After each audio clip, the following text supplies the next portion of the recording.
Hello दोस्त, कैसे हो आप लोग। और आज हम बात करेंगे ऊषा मार्ट को लेके। और इसमें क्या जानेंगे वो सारा डिटेल में आपको बता देता हूँ। इसमें हम जानेंगे ऊषा मार्केट में ट्रेड कैसे करें। लाइफ टाइम हाई चलने वाला स्टॉक है, उसमें ट्रेड हम कैसे करें।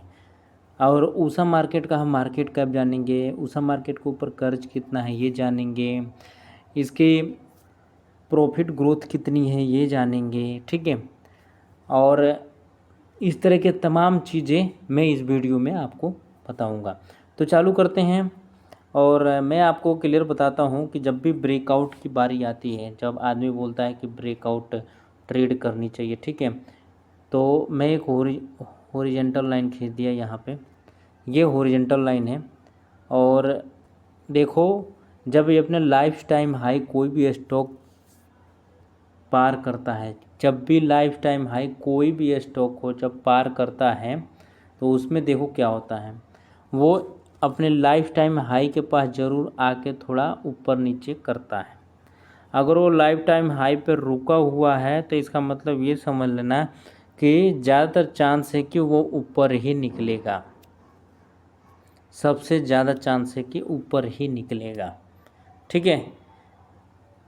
मैं आपको ये बात बता दिया कि लाइफ टाइम हाई स्टॉक है। आपको कहीं भी स्टॉक मिला, कैसे भी मिला, कोई मैटर नहीं करता है। आप सीधा मंथली चार्ट लगाओ, जैसे कि मैंने यहाँ पे हाईलाइट करता हूँ, मंथली चार्ट लगाओ। और मंथली चार्ट लगाने के बाद आप ये देखो कि वो स्टॉक लाइफ टाइम हाई पे चल रहा है कि नहीं चल रहा है। जैसे मैं आपको ये मार्क करके दिखा रहा हूँ, अगर स्टॉक लाइफ टाइम हाई पे चल रहा है तो आप समझ लेना ये स्टॉक मेरे काम का है और इसे हम अपने वॉच लिस्ट में रख सकते हैं। अब दूसरा सवाल ये होगा, दूसरा सवाल हरदम ये दिमाग से पूछो, ठीक है लाइफ टाइम हाई चल रहा है, अब हमारी बाइंग पोजीशन कहाँ आएगी। इसका सवाल का जवाब मिलेगा डेली चार्ट पे। और ये मंथली चार्ट के बाद से अब मैं इस पर लगाता हूँ डेली चार्ट। जैसे ही डेली चार्ट मैंने लगाया, आपको इसमें स्विंग दिख जाएगा।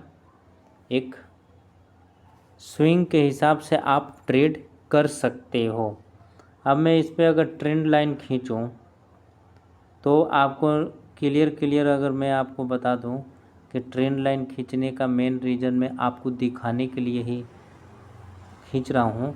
तो अगर ट्रेंड लाइन एक मिलाते हुए एक के साथ एक अगर खींचा जाए तो ये ट्रेंड लाइन आगे तक जा सकती है। और जब जब इस ट्रेंड लाइन के पास आएगा तब तक ये स्टॉक एक उछाल मारेगा। ट्रेड करने के कई तरीके हैं। तो अगर जब भी इस लाइन के पास आए, ग्रीन कैंडल बनाए, जब तक रेड बनाए तब तक ऊपर नहीं बाइंग हमारी पोजीशन नहीं बनानी है। और जब इस लाइन के ऊपर ग्रीन कैंडल बनना चालू हो जाए तो हम अपने इसमें आराम से बाइंग कर सकते हैं, ठीक है। 1=2 या 1=4 का हम टारगेट रख सकते हैं। ये तो हुआ, हम एक ट्रेंड लाइन की बात कर रहे हैं। लेकिन बहुत लोग इसमें ये भी करते हैं कि इस पर मूविंग एवरेज लगा लिया, RSI लगा लिया, बोलिंजर बैंड लगा लिया, ठीक है। इस तरह की काफ़ी चीज़ें वो लगा के चेक करते हैं। वॉल्यूम भी लगा के चेक की जाती है कि वॉल्यूम कितनी है। और साथ में आप ये इंडिकेटर देख रहे हो, मैं भी इंडिकेटर लगाया हूँ। ये इंडिकेटर एकदम परफेक्ट काम करता है और ये बाई और सेल का सिग्नल देता है। इसमें बाइंग की सिग्नल तभी आती है जब इसमें मोमेंटम तेज होती है, तो बाइंग की सिग्नल आती है,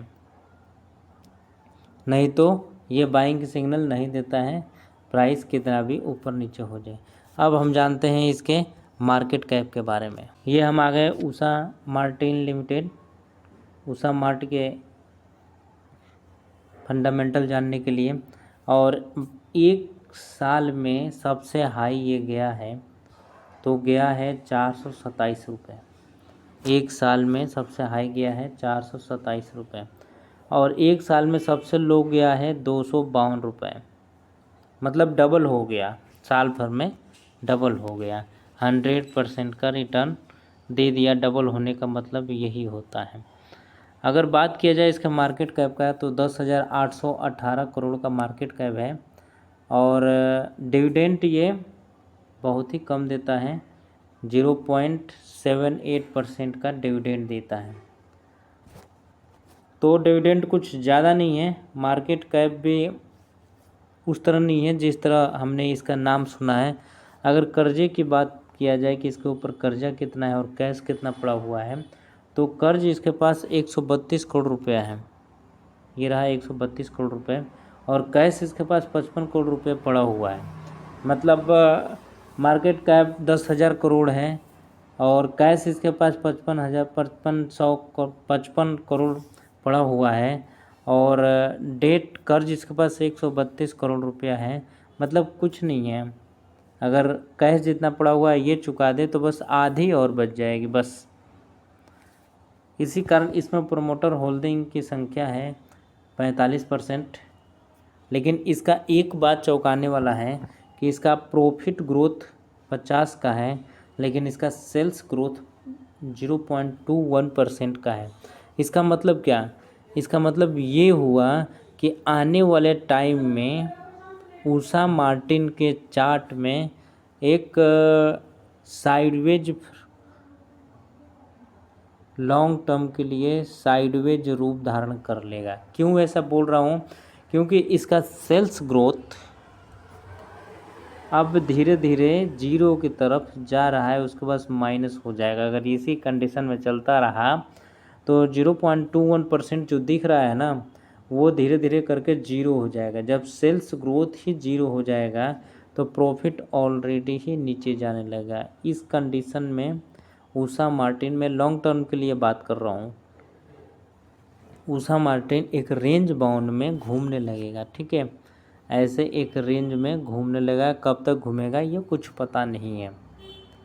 जबकि इसका आरओई और आरओसी दोनों ही ठीक है, दोनों 15 से ऊपर हैं। उसके बाद से भी इसका आगे दिख रहा है कि एक रेंज बाउंड में घूमने लगेगा।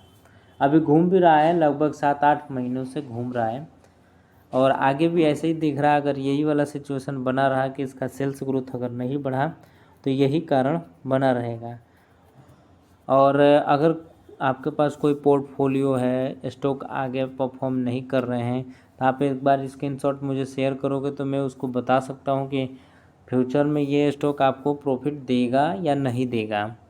तो मिलते हैं हम नेक्स्ट एपिसोड में, तब तक के लिए थैंक यू।